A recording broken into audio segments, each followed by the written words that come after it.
প্রিয় মিডিয়ার ভাইয়েরা, চেটে খেয়ে কতদিন, গোলামি করে কতদিন, পরিবর্তনের সুযোগ এসেছে। বাংলাদেশ পরিবর্তন চায়, সংস্কার চায়। আল্লাহর দোহাই লাগে, জনগণের বিরুদ্ধে দাঁড়ায়েন না। সময় টেলিভিশনকে যেভাবে জনগণ দৌড়ানি দিয়েছে, একইভাবে মিডিয়াগুলোকে আবার দৌড়ানি দিবে। আমার সাংবাদিক ভাইয়েরা নিরুপায়, তারা কত চেষ্টা করে নিরপেক্ষ সংবাদ পরিবেশন করার জন্য, কিন্তু মিডিয়ার কিছু মালিক, দালাল, এই দালালগুলো বাংলাদেশের বিরুদ্ধে গিয়ে সব সময় জনগণের বিরুদ্ধে অবস্থান নেয়। প্রিয় সাংবাদিক ভাইয়েরা, আমরা জানি আপনাদেরকে নিয়মিত বেতন দেওয়া হয় না, আপনাদের নিয়মিত আপনাদের যে ন্যায্য হিস্সা সেটি দেওয়া হয় না। আমরা আপনার অধিকারের কথা বলছি। প্রিয় মা বোনেরা, প্রিয় মা বোনেরা, প্রিয় মা বোনেরা, নির্বাচনের আর মাত্র 4 দিন বাকি। এই 4 দিনে আপনারা শাহজাদপুরের প্রত্যেকটি ঘরে ঘরে, প্রত্যেকটি বাড়ি, প্রত্যেকটি নারী, প্রত্যেকটি ঘর, প্রত্যেকটি বরের কাছে শাপলা কলির মার্কার প্রচারণা পৌঁছে দিতে হবে। আমরা প্রয়োজনে পায়ে ধরে বসে থাকব। বিশ্বাস করেন, এবার বিএনপির ভোটের কারণেই বিএনপি হারবে। বিএনপির নেতা কর্মীরা উৎগ্রীব হয়ে বসে আছে শাপলাকলিতে ভোট দেওয়ার জন্য। এই নেতা কর্মীরা রাতের আধারে এসে আমাদের কাছে কান্না করে দেয়, ভাই আমরা এই চাঁদাবাজিতে অতিষ্ঠ। আমরা নেতার যেই আমাদেরকে যেই পরিমাণ সবসময় বাজেট দেয়, নেতা ফোন করে বাজেট দেয়, আজকে 5 লাখ, কালকে 10 লাখ, পরশু 20 লাখ। আমরা নেতার এই মনোবাসনা পূর্ণ করতে পারবো না। প্রিয় বিএনপির নির্যাতিত নিপীড়িত ভাইয়েরা, যারা আপনারা জিয়ার আদর্শে বিশ্বাস করেন, বেগম জিয়ার আদর্শে যারা বিশ্বাস করেন, দীর্ঘ 17 বছর নির্যাতন নিপীড়নের মধ্য দিয়ে গিয়েছেন, বসন্তের কোকিলের মতো যারা উড়ে যান নাই, যারা এলাকায় থেকেছেন, হাসিনার বিরুদ্ধে লড়াই করেছেন, আমাদের এই ইনসাফের রাস্তা, আপনার রাস্তা, আমার রাস্তা একই রাস্তা, এই রাস্তায় আপনাকে স্বাগত জানাই। আপনার এই চাঁদাবাজি আমি বিশ্বাস করি, আমার বিএনপির যারা লড়াই করেছে তারা এই চাঁদাবাজিতে জড়িত না। তারা এসে আমাদেরকে রাতের বেলা জানায়, আমরা যেহেতু একটা পার্টি করি, সুতরাং আমরা তাদের রাজনীতি এখন করতে হবে, কিন্তু ভোটটা কিন্তু আমরা শাপলাকলি এবং দাঁড়িপাল্লাকেই দিব।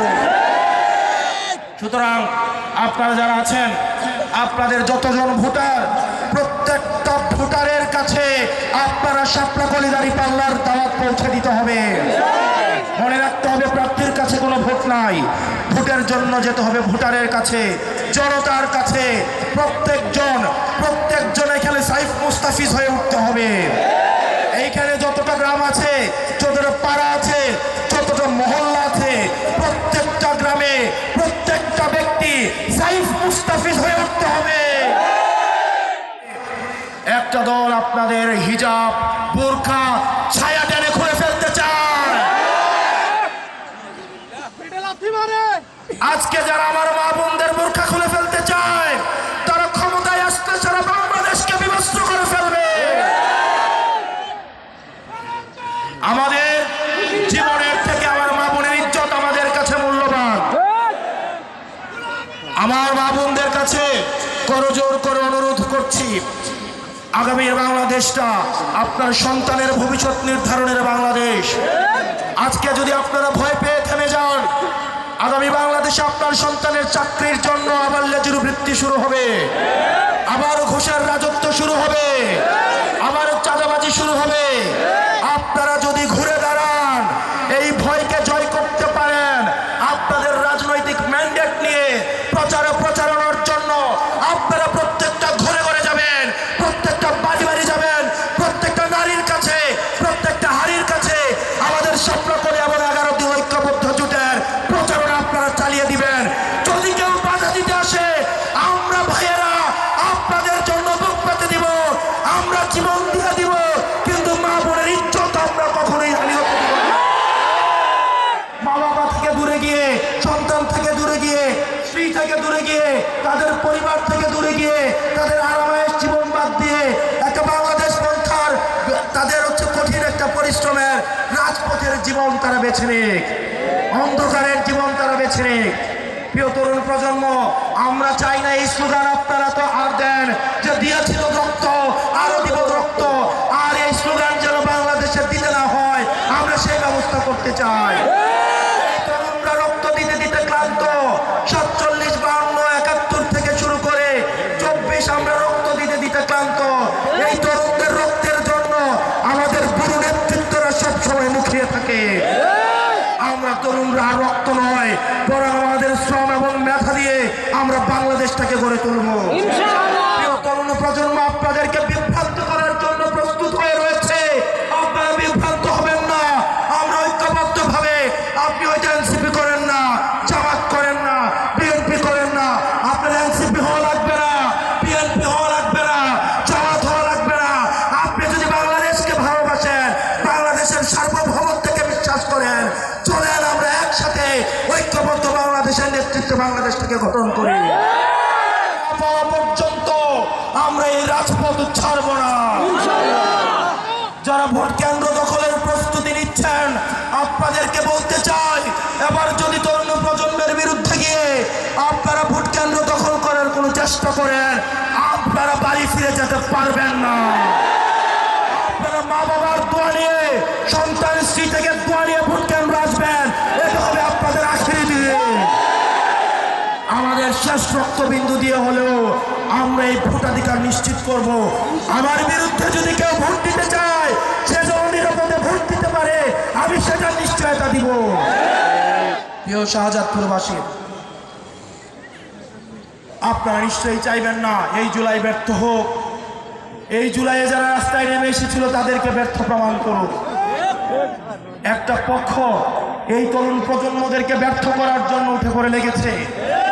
ভারত চায় না এই তরুণ প্রজন্ম জিতুক, ব্যবসায়ী কুলাঙ্গাররা চায় না আমাদের এই তরুণ প্রজন্মরা জিতুক, মিডিয়া মাফিয়ারা চায় না এই তরুণ প্রজন্ম জিতুক, অতীতের বস্তা পচা রাজনীতিবিদরা চায় না এই তরুণ প্রজন্মরা জিতুক, চান্দাবাজি টেন্ডারবাজি ব্যবসায়ীরা চায় না এই তরুণ প্রজন্ম জিতুক। কিন্তু আমরা বিশ্বাস রাখতে চাই আপনারা আমাদের দায়িত্ব নেবেন। আমাদের দায়িত্ব আপনারা নেবেন না? কারা কারা আমাদের দায়িত্ব নেবেন? হাত তুলে আমাদেরকে।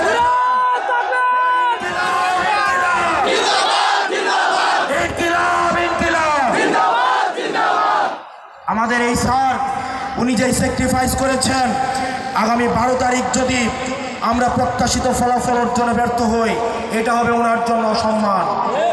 উনি যে স্যাক্রিফাইস করেছেন, সেই স্যাক্রিফাইসের মর্যাদা রাখতে হলেও আমাদের এই 2 জনকে জিতাতে হবে। আমরা একসাথে কাজ করব। আমাদের এই 11 দলীয় ঐক্যবদ্ধ জোটকে আমরা অবশ্যই সরকার গঠন করব।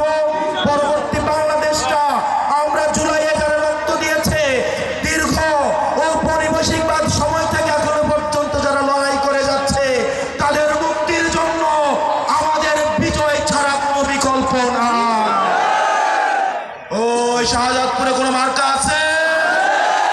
সংসদে আবার কোনো মার্কা যাবে? ওই সেই মার্কা।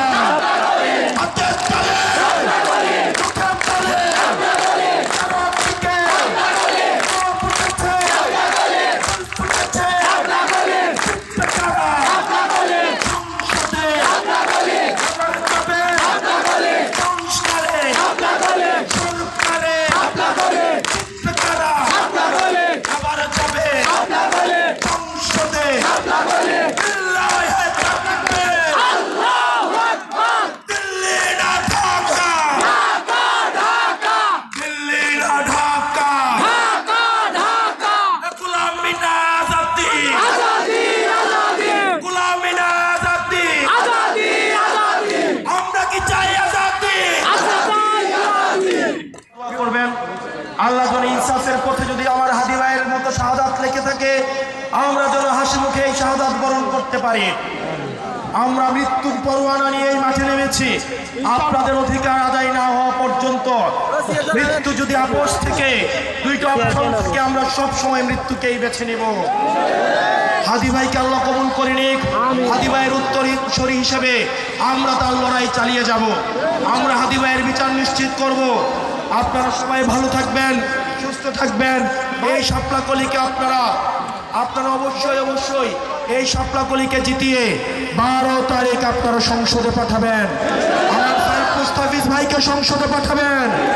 সাইফ মুস্তাফিজ ভাইকে সংসদকে প্রয়োজন, বাংলাদেশের সাইফ মুস্তাফিজকে প্রয়োজন, সংসদের জন্য সাইফ মুস্তাফিজকে প্রয়োজন, প্রস্তাবনা রাজনীতিবিদদেরকে তুলে করার জন্য সাইফ মুস্তাফিজকে প্রয়োজন। সাইফ মুস্তাফিজ আপনাদের এলাকার সম্পদ, বাংলাদেশের সম্পদ, আধিপত্য বিরোধীদের প্রতি সম্পদ। আমরা যারা ইনসাফের লড়াই করছি তাদের কাছে সাইফ মুস্তাফিজ সম্পদ। এই সাইফ মুস্তাফিজকে শাহজাদপুরবাসীর হাতে তুলে দিয়ে গেলাম আমানত হিসাবে। আপনারা এই সম্পদের মূল্যায়ন করে 12 তারিখে আপনারা সংসদে পাঠাবেন। আসসালামু আলাইকুম ওয়া রাহমাতুল্লাহি ওয়া বারাকাতুহু।